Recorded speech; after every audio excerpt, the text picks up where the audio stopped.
तीन कुल मेथड है, सेमी कंजर्वेटिव टाइप और कंजर्वेटिव टाइप और डिस्पर्सिव टाइप। लेकिन जो एक्सपेरिमेंटली जो प्रूव था वो semi conservative type of DNA replication ही था। तो जो इसका जो प्रोसेस है आखिर डीएनए रिप्लिकेशन होता कैसे है, इसको जानने के लिए कुछ एंजाइम का बहुत इंपॉर्टेंट रोल है। जैसे हेलिकेज एंजाइम आएगा, फिर टोपोआइसोमरेज एंजाइम आएगा, फिर लाइगेज एंजाइम आएगा, फिर डीएनए पॉलीमरेज एंजाइम आ जाएगा। बस कुल मतलब 5-6 एंजाइम है जो टूल्स का काम करते हैं, हथियार का काम करते हैं। अब बिना हथियार के मार होता नहीं है। तो सिंपल सी बात है कि जो एंजाइम है वो कहीं ना कहीं वो टूल्स का काम करते हैं डीएनए रिप्लिकेशन में। तो जो ये डीएनए रिप्लिकेशन है सेमी कंजर्वेटिव टाइप, ये 3 स्टेप में कंप्लीट होता है। फिर वही बात है, इनिशिएशन, इलांगेशन और टर्मिनेशन। इनिशिएशन मतलब शुरुआत होना, इलांगेशन मतलब जब बीच का भी फेज होगा जब इलांगेशन होगा, और टर्मिनेशन मतलब इन होना मतलब खत्म होना। तो हम देखते हैं, अगर आप सपोज कीजिए कि ये डीएनए का स्ट्रैंड है, अगर ये डीएनए का स्ट्रैंड है, अगर ये डीएनए का स्ट्रैंड है तो आपको ये पता होगा इसके बीच में भाई बॉन्ड होंगे, या आपको पता होगा इसके बीच में बॉन्ड होंगे, इसके बीच में बॉन्ड होंगे, एटी के बीच में डबल हाइड्रोजन बॉन्ड, और जो जीसी है उसके बीच में ट्रिपल हाइड्रोजन बॉन्ड होता है, ट्रिपल हाइड्रोजन बॉन्ड होता है। और देखिए इस इंड को बोल देते हैं 3' इंड, और ये 5' इंड, ये 5' इंड और ये 3' इंड। एंटी पैरेलल भाई दोनों स्टैंड जो है anti parallel to each other होते हैं। अगर आप डीएनए का स्ट्रक्चर हमने आपको बताया था उसमें देखिएगा, तो क्या होता है कि जो पहला एंजाइम है, जो पहला जो टूल्स है डीएनए रिप्लिकेशन का, वो है हेलिकेज एंजाइम। अच्छे से देखिए, हेलिकेज एंजाइम का काम होता है हाइड्रोजन बॉन्ड को तोड़ना। हेलिकेज एंजाइम क्या करेगा, सबसे पहले हेलिकेज एंजाइम डीएनए के सरफेस पे आएगा और देखेगा ओरी साइट कहां पे है। ओरी साइट मतलब कि जहां एटी की संख्या अधिक हो, मतलब डबल बॉन्ड की संख्या अधिक हो, और जहां भी ओरी साइट मतलब मान लीजिए ओरी साइट यहां मिल गया, ओरी साइट यहां मिल गया, मतलब सिंपल जानिए कि जहां भी एटी की संख्या अधिक होगी डीएनए स्ट्रैंड में उसे ओरी साइट कहते हैं। तो क्या होगा, हेलिकेज एंजाइम आएगा और हेलिकेज एंजाइम आने के बाद ओरी साइट पे अटैच हो जाएगा, और जैसे ही हेलिकेज एंजाइम ओरी साइट पे अटैच होगा, इसके बीच में जो हाइड्रोजन जो बॉन्ड है, इसके बीच में जो हाइड्रोजन जो बॉन्ड है वो टूट जाएंगे। जब हेलिकेज के द्वारा बीच का हाइड्रोजन बॉन्ड तोड़ दिया जाएगा तो कुछ इस टाइप का स्ट्रक्चर, मतलब आप ये जानिए कि जब यहाँ का बॉन्ड जब टूट जाएगा तो ये ऐसे उठ जाएगा, मतलब आप सिंपल समझिए कि फॉर्क लाइक स्ट्रक्चर बन जाएगा, जिसको बोलते हैं रिप्लिकेशन फॉर्क। तो कई बार क्वेश्चन ऐसे भी आता है कि रिप्लिकेशन फॉर्क क्या होता है। तो आप देखिए, हेलिकेज एंजाइम डीएनए स्ट्रैंड के ओरी साइट पे आके अटैच हो गया, हेलिकेज एंजाइम डीएनए स्ट्रैंड के ओरी साइट पे आके अटैच हुआ, अटैच होने के बाद हाइड्रोजन बॉन्ड को तोड़ेगा। अब आपके दिमाग में ये बात आ रही होगी कि ऐसा क्यों है कि जो हेलिकेज एंजाइम है वो केवल ओरी साइट पे ही आके अटैच हो रहा है। तो अभी हमने आपको बताया ओरी साइट डीएनए में ऐसे स्थान को बोलते हैं जहां पे एटी की संख्या अधिक हो, एटी की संख्या। फिर आपके दिमाग में ये फोटो बनना कि अगर एटी की संख्या अधिक हो तो मतलब डबल हाइड्रोजन बॉन्ड होगा। तो आप खुद ही सोच सकते हैं कि अगर डबल हाइड्रोजन बॉन्ड होगा तो कम एनर्जी की रिक्वायरमेंट होगी हाइड्रोजन बॉन्ड को तोड़ने के लिए। अगर ट्रिपल हाइड्रोजन बॉन्ड होगा तो अधिक एनर्जी की रिक्वायरमेंट होगी हाइड्रोजन बॉन्ड को तोड़ने के लिए। तो इसीलिए जो आपका हेलिकेज है वो ओरी साइट पे डीएनए के आके अटैच हो जाता है और हाइड्रोजन बॉन्ड को तोड़ देता है। जब हाइड्रोजन बॉन्ड टूट आता है तो रिप्लिकेशन फॉर्क बन जाता है। अब देखिए, अगर हम अब देखिए कि जब ओरी साइट पे आके वो अटैच हो जाएगा तो किस टाइप का स्ट्रक्चर बनेगा। सिंपल में देखिए,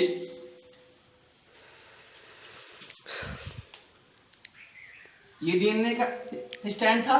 अब हाइड्रोजन बॉन्ड जब बीच से जब टूट गया तो यहाँ पे उभार आएगा और फिर ये सीधा हो जाएगा,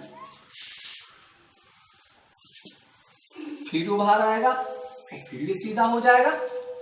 सिंपल सी बात है। ये वही आपका 3 डैश एंड था, ये 5 डैश एंड था, ये 5 डैश एंड था, ये 3 डैश एंड था, 3 डैश एंड था।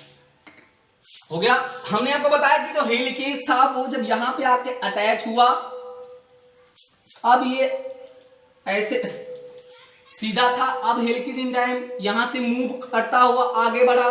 जब हेलिकेज एंजाइम यहां से मूव करता हुआ आगे बढ़ा तो यहां तक आया, मतलब जो आपका हेलिकेज एंजाइम था यहां तक आ गया। जब हेलिकेज एंजाइम यहां तक आ गया तो इसके बीच में जो भी हाइड्रोजन बॉन्ड थे उसको तोड़ दिया।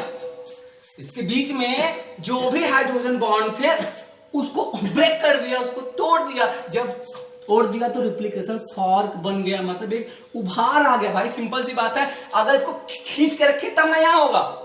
बीच से जो फोर्स था हट गया, जो हाइड्रोजन बॉन्ड का जो फोर्स था हट गया, जब हट गया तो ये ऊपर की तरफ जाएगा। अब देखिए अब क्या होगा, जब हेलिकेज एंजाइम के द्वारा हाइड्रोजन बॉन्ड को जब तोड़ दिया जाता है, जब रिप्लिकेशन फॉर्क बन जाता है, तो एक प्रोटीन ऐसे बोलते हैं एसएसबी प्रोटीन। कौन सा protein? SSB protein. SSB protein DNA के सरफेस पे आके अटैच हो जाता है। डीएनए के सरफेस पे आके अटैच हो जाता है। कौन सा प्रोटीन है? SSB protein. एसएसबी प्रोटीन, और ये आपका था हेलिकेज एंजाइम। हो गया। अब आपके दिमाग में ये बात आ गई भाई एसएसबी प्रोटीन का क्या इंपॉर्टेंट है, तो सिंपल सा जानिए, इसको ये रीबाइंड होने से रोकता है। सिंपल जानिए कि भाई यहां तो बॉन्ड है तो कुछ तो फोर्स लगेगा कि फिर से ये रीबाइंड हो जाए।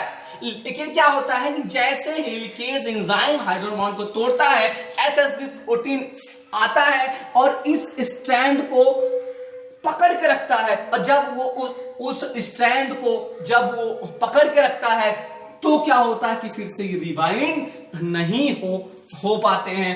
दो चीज जानिए, एक हेलिकेज एंजाइम ओरी साइड पे आया, ओरी साइड पे आने के बाद अटैच हुआ, अटैच होने के बाद हाइड्रोजन बॉन्ड को थोड़ा, जब हाइड्रोजन बॉन्ड टूट गया तो जो रिप्लिकेशन जो फॉर्म था उस पे आके एसएसबी प्रोटीन अटैच हो गया, जिससे कि वो रिबाइंड ना हो।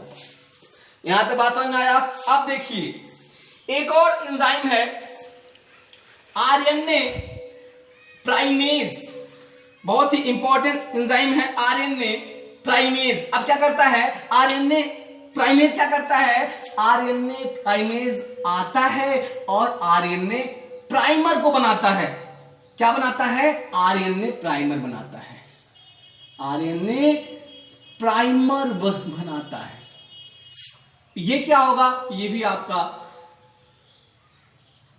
3,5-2 3 डायरेक्शन में। अब आपके दिमाग में ये बात आ रही कि भाई आरएनए प्राइमर की नीड क्या है? आरएनए प्राइमर की नीड क्या है? आरएनए प्राइमर की नीड क्या है? तो जो डीएनए का रिप्लिकेशन होता है, मतलब जो डीएनए का सिंथेसिस होता है, इसको ये प्लेटफॉर्म देने का काम करता है। डीएनए रिप्लिकेशन के लिए कुछ इसमें प्लेटफॉर्म तो चाहिए ना। तो जो आपका आरएनए जो प्राइमर है, ये आरएनए जो प्राइमर है, ये डीएनए रिप्लिकेशन में प्लेटफॉर्म देने का काम करता है। अब क्या होगा? अब देखिए सबसे इंपॉर्टेंट एंजाइम आएगा DNA polymerase. DNA polymerase most important enzyme है डीएनए पॉलीमरेज। जो आपका जो डीएनए पॉलीमरेज है वो 3 टाइप का होता है। डीएनए पॉलीमरेज फर्स्ट, सेकंड और थर्ड। अच्छे से देख लीजिए, डीएनए पॉलीमरेज जो है वो 3 टाइप का होता है, फर्स्ट, सेकंड और थर्ड। इसमें से जो थर्ड वाला है वो डीएनए स्ट्रैंड के सिंथेसिस में हेल्प करता है, और जो डीएनए पॉलीमरेज फर्स्ट और सेकंड है ये रिपेयरिंग का काम करता कि अगर डीएनए में कोई डीएनए रिप्लिकेशन में कोई गड़बड़ी हो जाए तो उसको ये रिपेयर करने का काम करता। बड़ी सिंपल सी बात है। अब देखिए क्या होगा, आरएनए डीएनए पॉलीमरेज जो थर्ड है, ये डीएनए पॉलीमरेज अब यहां पे आएगा और अटैच हो जाएगा। जब डीएनए पॉलीमरेज यहां अटैच हो जाएगा तो डीएनए का सिंथेसिस जो है धीरे धीरे स्टार्ट होगा और ये चलता रहेगा। ये जो आपका डीएनए पॉलीमरेज है, डीएनए पॉलीमरेज जो है थर्ड, डीएनए पॉलीमरेज जो थर्ड है, ये क्या होगा, ये ऐसे अटैच होगा और ऐसे आगे बढ़ता जाएगा। जब ये आगे बढ़ता जाएगा तो ये डीएनए का सिंथेसिस कॉन्टिन्यूअस मैनर में होता जाएगा। अब क्या होगा, जो यहाँ पे डीएनए जो पॉलीमरेज था वो यहां आ गया, डीएनए पॉलीमरेज जो था वो यहां आ गया, डीएनए पॉलीमरेज यहां आ गया। इसको मिटा सकते हैं क्योंकि भाई यहां से ऐसे आगे बढ़ा और न्यूक्लियोटाइड को जोड़ता गया और डीएनए की सिंथेसिस होती गई, डीएनए की सिंथेसिस होती गई। तो हमने आपको बता दिया था कि डीएनए रिप्लिकेशन जब स्टार्ट होगा तो हेलिकेज एंजाइम ओरी साइड पे आएगा, हाइड्रोजन बॉन्ड को तोड़ेगा। हाइड्रोजन बॉन्ड के तोड़ने के बाद एसएसबी जो प्रोटीन है वाकई इसके सरफेस पे अटैच हो जाएगा जिससे रीबाइंड ना हो जाए। फिर आरएनए प्राइमर का फॉर्मेशन होगा, फिर डीएनए पॉलीमरेज कॉन्टिन्यूअस मैनर में डीएनए का सिंथेसिस करना स्टार्ट कर देगा। यहां तक बात हो गया था। इनिशिएशन में इतनी ही चीजें होती हैं, मतलब इनिशिएशन में किसी चीज का शुरुआत होता है कि आखिर शुरू हो जाए उसके बाद रिप्लिकेशन स्टार्ट हो। तो जो आपका इनिशिएशन है इसमें बस इतना ही चीज होता है। इसके बाद आपका आता है इलॉन्गेशन। अब आप ये जानिए कि जब हेलिकेज एंजाइम आया, हाइड्रोजन बॉन्ड को तोड़ा, ओरी साइड पे आके फिर एसएसबी प्रोटीन अटैच हुआ, फिर क्या हुआ, डीएनए पॉलीमरेज डीएनए की सिंथेसिस कर दिया। ठीक, और एक बात जानिए, एंटी पैरेलल होते हैं। अगर ये 3' to 5' है तो ये आपका 5' to 3' डायरेक्शन में होगा, 5' to 3' डायरेक्शन में होगा। ये हो गया।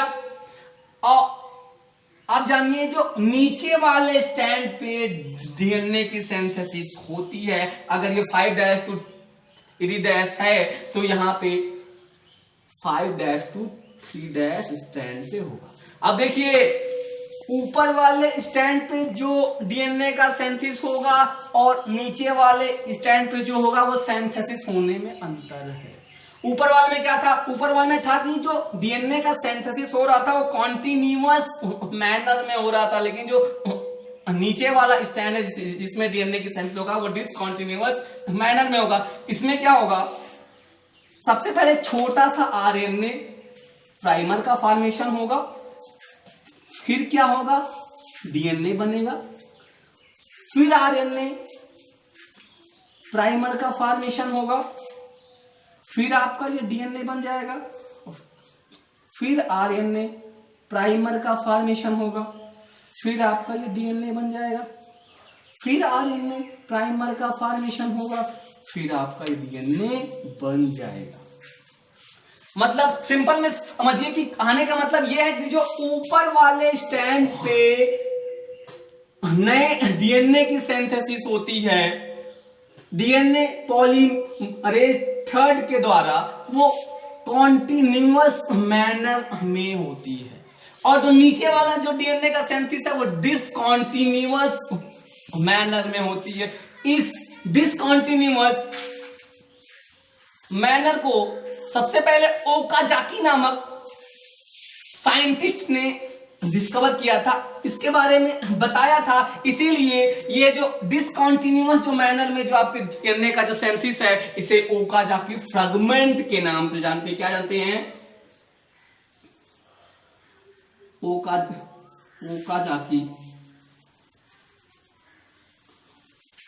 ओकाजाकी फ्रैगमेंट के नाम से जानते हैं। तो कई बार ये पूछा जाता है कि डीएनए रिप्लिकेशन में ओकाजाकी फ्रैगमेंट किसको कहते हैं, तो आप सिंपल में उनको बताइए कि ऐसा डीएनए जो डिसकंटिन्यूअस मैनर में डीएनए का सिंथेसिस हो, उस डीएनए स्ट्रैंड को ओकाजाकी फ्रैगमेंट कहते हैं, क्योंकि ओकाजाकी नामक साइंटिस्ट ने इसको सबसे पहले रिपोर्ट किया था, डिस्कवर किया था, हम बताया था। अब देखिए इस स्ट्रैंड, ये कॉन्टिन्यूअस हो गया, ये डिसकंटिन्यूअस हो गया, तो जो आपका जो कॉन्टिन्यूअस वाला जो डीएनए है, डीएनए स्ट्रैंड है, इसको एक और नाम देते हैं, इसको नाम देते हैं लीडिंग स्ट्रैंड, इसको देते हैं लीडिंग स्ट्रैंड।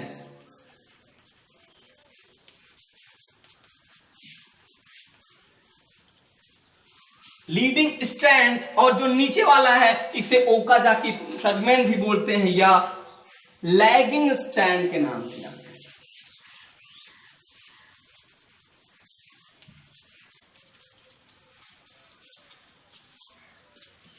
लैगिंग, इसे लीडिंग स्ट्रैंड और इसे लैगिंग स्ट्रैंड के नाम से। तो कई बार क्वेश्चन आता है कि लीडिंग स्ट्रैंड क्या होता है और लैगिंग स्ट्रैंड क्या होता है, तो एक वर्ड में आंसर दीजिए कि जो लीडिंग स्ट्रैंड है वो कॉन्टिन्यूअस सिंथेसिस है डीएनए रिप्लिकेशन में, और जो दूसरा स्ट्रैंड है वो डिसकंटिन्यूअस मैनर में डीएनए का सिंथेसिस होता है, उसे बोलते हैं लैगिंग स्ट्रैंड। यहां तक बात समझ में आ गया। अब देखिए क्या होगा, अब देखिए क्या होगा, अब होगा कि जो आपका हेलिकेज एंजाइम है, आपका जो हेलिकेज एंजाइम है आगे बढ़ता जाएगा, हेलिकेज एंजाइम जो है आगे बढ़ता जाएगा, हाइड्रोजन बॉन्ड को तोड़ता जाएगा। जब हेलिकेज एंजाइम हाइड्रोजन बॉन्ड को तोड़ता जाएगा, जब हेलिकेज एंजाइम हाइड्रोजन बॉन्ड को तोड़ता जाएगा तो भाई खुलता जाएगा। आप लोग कभी ये रस्सी को खोले हो तो अगर उसको हम कुछ देर तक हम खोलते रहे तो नीचे ऐठन आ जाते हैं, सुपर कॉइल स्टेज में आ जाता है, उसके बाद नहीं खुलता है वो। तो ऐसे ही डीएनए भी है भैया, हेलिकेज एंजाइम आया और इसको खोला, जब खोलता गया तो एक स्टेज ऐसा आया जब बहुत ज्यादा सुपर कॉइलिंग हो गई। अब हेलिकेज एंजाइम के पास ये कैपेबिलिटी नहीं है कि अब वो डीएनए के स्ट्रैंड को खोल सके या उसके बीच में जो हाइड्रोजन बॉन्ड है अब उसे तोड़ सके। बहुत कॉम्प्लेक्स स्टेज में चला जाता, मतलब सुपर कॉइलिंग स्टेज में चला जाता है। भाई सिंपल सी बात है, अगर हम रस्सी को हम खोले हैं तो उस देर तक वो खुलेगा फिर क्या होगा, फिर नीचे क्या है वो बहुत ज्यादा सुपर कॉइल हो जाएगा। जब बहुत ज्यादा सुपर कॉइल हो जाएगा तो फिर नहीं खुलेगा। तो क्या होता है, एक और एंजाइम है, बहुत इंपॉर्टेंट एंजाइम है, टोपोआइसोमरेज। क्या है? टोपोआइसोमरेज।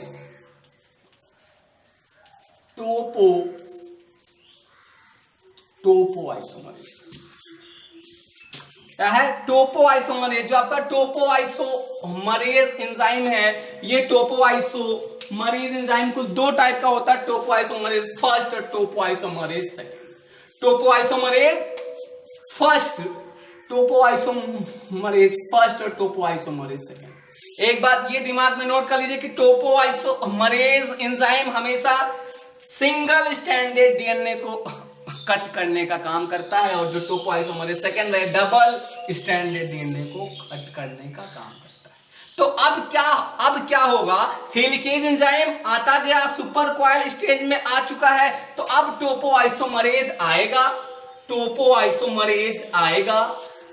टोपोआइसोमरेज आएगा और डीएनए स्ट्रैंड को ब्रेक कर देगा। जब ये डीएनए स्ट्रैंड को काट देगा, मतलब निकिंग कर देगा, जब ये डीएनए स्ट्रैंड को निकिंग कर देगा तो जो सुपर कॉइलिंग खुद ब खुद रिमूव हो जाएगी। तो कभी कभी ऐसे भी क्वेश्चन आता है कि डीएनए रिप्लिकेशन में कौन सा एंजाइम है जो सुपर कॉइलिंग को रिमूव करता है, तो वो टोपोआइसोमरेज है। समझ में आपको आई थिंक आ रहा होगा। हेलिकेज एंजाइम आगे बढ़ा, सुपर कॉइलिंग हुआ, टोपोआइसोमरेज आया, और जब टोपोआइसोमरेज आया तो डीएनए स्ट्रैंड की निकिंग कर दी। जब डीएनए स्ट्रैंड का निकिंग हो गया, मतलब वो कट गया, तो सुपर कॉइलिंग खत्म हो गई, मतलब जो ऐठन था वो खत्म हो गया। अब क्या होगा, फिर हेलिकेज एंजाइम तोड़ता हुआ आगे बढ़ता जाएगा और धीरे धीरे आगे बढ़ता रहेगा और डीएनए रिप्लिकेशन होता जाएगा। यहां तक बात समझ में आया? अब देखिए, अब क्या है, नीचे वाला जो डीएनए का स्ट्रैंड है, नीचे वाला जो डीएनए का स्ट्रैंड है जो डिसकंटीन्यूअस मैनर में है, इसमें क्या होगा, इसको तो कॉन्टिन्यूअस होना है ना, इसको तो कॉन्टिन्यूअस होना है। फिर क्या होगा कि ये धीरे धीरे डिसकंटीन्यूअस है ये।